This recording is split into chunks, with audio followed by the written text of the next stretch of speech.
Ailing planet green moments rule. ये एक article है जो नानी पालकीवाला ने लिखा था ग्रीन मोमेंट्स के ऊपर। और ये जो आर्टिकल लिखा था उसके 25 ईयर्स पहले जो है वो ग्रीन मोमेंट्स स्टार्ट हुआ था। नाउ विल सी कि ग्रीन मोमेंट क्या होता है।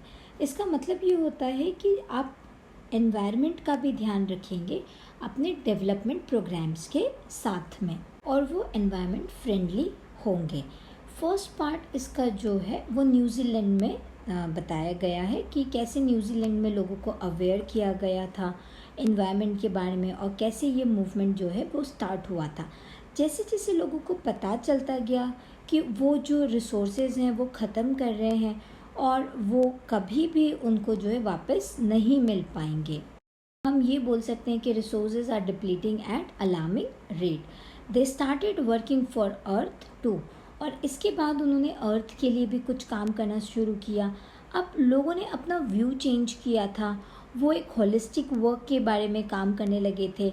वो एक मैकेनिज्म की तरह काम नहीं कर रहे थे, मशीन्स की तरह काम नहीं कर रहे थे कि बस एक्सट्रैक्ट आउट करते जाओ अर्थ में से। अब वो ये सोचने लगे थे कि हमें अर्थ को भी वापस देना होगा जो हम उससे लेते जा रहे हैं। लोग अपने प्रोजेक्ट्स में ट्रीज़, फॉरेस्ट और दूसरे नेचुरल रिसोर्सेज के बारे में सेंसिटिव होने लगे।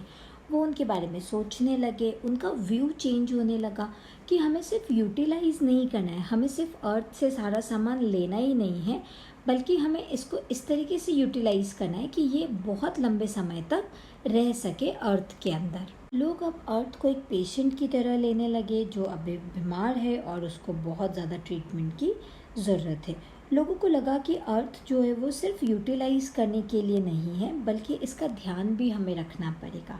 हमारी जो अर्थ है उसको अब लोग लिविंग की तरह मानने लगे थे, उसके बेटरमेंट के लिए काम करने लगे थे। अर्थ को सेफ रखना और इसको हार्म नहीं पहुंचाना है।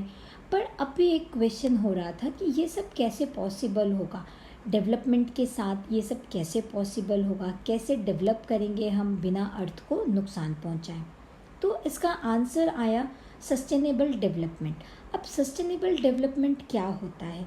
सस्टेनेबल डेवलपमेंट का मतलब ये होता है कि आपको जो है वो कॉम्प्रोमाइज़ करे बिना डेवलपमेंट करना है, डेवलपमेंट विदाउट कॉम्प्रोमाइजिंग। इसका मतलब ये है कि आपको डेवलपमेंट भी करना है और आपको अर्थ का ध्यान भी रखना है। जैसे जैसे आपकी जो ज़रूरत है आपको सिर्फ उतना ही डिग आउट करना है अर्थ पे। आपको अपनी वॉन्ट्स के ऊपर काम नहीं करना है और आपकी अपनी रिक्वायरमेंट के हिसाब से इसको काम करना है। और आपको अपनी फ्यूचर जनरेशन के लिए जो है वो अर्थ के रिसोर्सेज, जो भी नेचुरल रिसोर्सेज है, उनको प्रिजर्व करके रखना है, उनको संभाल के रखना है। अब ये जो टर्म है सस्टेनेबल डेवलपमेंट, ये 1987 में world commission of environment and development ने दी थी। अब इसको जो देने के बाद उन्होंने जो वर्कआउट किया, उन्होंने लोगों को अवेयर करना शुरू किया, जिससे लोगों ने ये माना कि बिल्कुल सस्टेनेबल डेवलपमेंट होना चाहिए और हम इसके अकॉर्डिंग ही काम करना पसंद करेंगे, और जिससे अर्थ भी जो है वो बहुत ज़्यादा सेफ रहेगी, अनहार्मफुल रहेगी, बहुत ज़्यादा प्रोटेक्टिव रहेगी, नेचुरल रिसोर्सेज भी कम डिप्लीट होंगे, और ओवरऑल ये अर्थ की हेल्थ के लिए एक अच्छा स्टेप होगा। अब हम इस लेसन का एक और इंटरेस्टिंग फैक्ट देखेंगे, या एक और इंटरेस्टिंग चीज़ देखेंगे जो नानी पालकीवाला ने इस आर्टिकल में मेंशन किया था। उन्होंने एक ज़ू के बारे में बात करी है जो जिम्बाब्वे में है। जिम्बाब्वे में जो ज़ू है उस ज़ू में एक केज है, उस केज के अंदर कुछ भी नहीं है, और उस केज के बाहर लिखा हुआ है वर्ल्ड्स मोस्ट डेंजरस एनिमल। अब जब भी कोई उस केज के अंदर देखता है तो उसे कोई भी नहीं दिखाई देता है, लेकिन सब क्यूरियोसिटी वाइज उसके अंदर देखते हैं, बिकॉज उसके बाहर क्या लिखा हुआ है? ऑफ कोर्स उसके बाहर लिखा हुआ है वर्ल्ड्स मोस्ट डेंजरस एनिमल। लेकिन जैसे ही कोई भी उस केज के अंदर देखता है उसे कोई एनिमल दिखाई नहीं देता है, उसे वहाँ पर एक मिरर दिखाई देता है और उस मिरर में वो अपने आप को देखता है।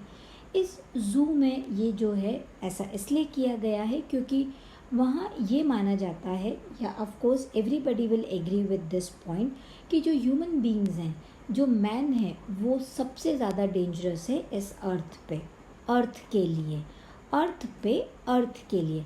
मतलब ये वही वाली बात है कि जिस डाली पर हम बैठे हैं हम उसी को काट रहे हैं। हमने ये कहावत बहुत पहले सुनी हुई है, जिम्बाब्वे का जो ज़ू है, उसका जो केज है जहाँ पे वो मिरर रखा हुआ है, वो इसी बात को बता रहा है कि कैसे ह्यूमन बीइंग्स जो हैं वो अपने ही सर्वाइवल के लिए नुकसान पहुंचा रहे हैं अर्थ को। अगर अर्थ नहीं रहेगी या अर्थ पे कोई भी जगह कुछ भी डिसबैलेंस होता है तो ऑफकोर्स वो ह्यूमन बीइंग के सर्वाइवल के लिए मुसीबत बन जाएगी। और हम ये फैक्ट नहीं समझ रहे हैं। हम सस्टेनेबल डेवलपमेंट की बात कर रहे हैं, लेकिन उसके बाद भी हम ये देख रहे हैं कि सिनारियो जो है वो बिल्कुल भी चेंज नहीं हो रहा है और डे बाय डे हम अर्थ को नुकसान पहुंचाते ही जा रहे हैं। इसीलिए वहाँ पर ये लिखा है कि ह्यूमन बीइंग्स जो हैं वो वर्ल्ड के सबसे ज़्यादा डेंजरस एनिमल हैं अर्थ के पॉइंट ऑफ व्यू से। हमें ये समझना होगा कि हम अर्थ को जो है वो शेयर करते हैं। हम अर्थ के whole and sole property owner नहीं हैं। यहाँ पे जो वाइल्ड लाइफ्स हैं, जो ट्रीज़ हैं, जो माउंटेन्स हैं, जो रिवर्स हैं, जो भी सारी चीज़ें अर्थ पे ह्यूमन बीइंग्स के अलावा प्रेजेंट हैं, वो सब इक्वली जो है इम्पॉर्टेंट है अर्थ के लिए और उन सब का इक्वली शेयर बनता है। हमारे जितने भी फाइन ग्रासलैंड्स हैं, हमारे जितनी भी चीज़ें हमारी अर्थ के ऊपर अवेलेबल हैं, वो सारी की सारी जो हैं वो बहुत ज़्यादा इम्पॉर्टेंट है अर्थ के लिए। क्योंकि ये सब चीज़ें बहुत ज़्यादा इम्पॉर्टेंट है तो ये सारी चीज़ें एक रिपोर्ट, जो एक ब्रांडेड रिपोर्ट इशूड हुई थी इंडियन, जिसको हम बोल सकते हैं, बहुत ही ज़्यादा डिस्टिंग्विश इंडियन ने उसको पब्लिश किया था और उनका नाम था मिस्टर LK झा। इस रिपोर्ट में उन्होंने एक इम्पॉर्टेंट क्वेश्चन रेज़ किया था कि क्या हम अपनी आने वाली जनरेशन को एक स्कॉर्चिंग प्लैनेट देना चाहेंगे। स्कॉर्चिंग प्लैनेट, या वो ये बोलना चाह रहे हैं कि क्या हम एक एडवांसिंग डेजर्ट देना चाहेंगे या फिर क्या हम एक एलिंग एनवायरनमेंट देना चाहेंगे। इन सब का मतलब ये है कि क्या हम अपनी आने वाली जनरेशन को एक ऐसा प्लैनेट देंगे जो बीमार है, जो अनहेल्दी है। क्योंकि जिस तरीके से हम एनवायरनमेंट को यूज़ कर रहे हैं, नेचुरल रिसोर्सेज को डिप्लीट कर रहे हैं, ग्रासलैंड्स को मिसयूज़ कर रहे हैं, या हम इस तरीके से बोलें कि हम बुरी तरीके से इन सारी चीज़ों को डिस्ट्रॉय कर रहे हैं। तो जब हम इन सारी चीज़ों को डिस्ट्रॉय कर रहे हैं तो ये सारी चीज़ें जो है वो डेजर्ट में कन्वर्ट हो जाएंगी और हमारी अर्थ की क्वालिटी जो है वो गिरती जाएगी और फिर हम अपनी आने वाली जनरेशन को जो है वो कुछ भी हेल्दी नहीं दे पाएंगे in the terms of earth और एनवायरनमेंट। तो हम ये जानना चाहते हैं कि क्या हम अपनी आने वाली जनरेशन को यही पास ऑन करना चाहते हैं। यही important question mister LK Jha ने अपनी रिपोर्ट में उठाया था। मिस्टर लेस्टर ब्राउन जो है उन्होंने भी कुछ चीज़ें पॉइंट आउट करी थी। उन्होंने 4 बायोलॉजिकल सिस्टम के बारे में बात करी थी और वो 4 बायोलॉजिकल सिस्टम जो थे वो फिशरीज, फॉरेस्ट, क्रॉपलैंड्स और ग्रासलैंड के बारे में थे। उन्होंने अपनी book the global economic prospect जो है उसमें ये चारों चीज़ों के बारे में बात की थी। नाउ व्हाट ही सेड कि हमें इन चारों में बैलेंस बना के रखना पड़ेगा। अगर इन चारों में बैलेंस नहीं होगा तो इसका असर हमारे सर्वाइवल पर भी पड़ेगा। What is going to be in the pot is not expensive, but what is going to be out of the pot that is more expensive.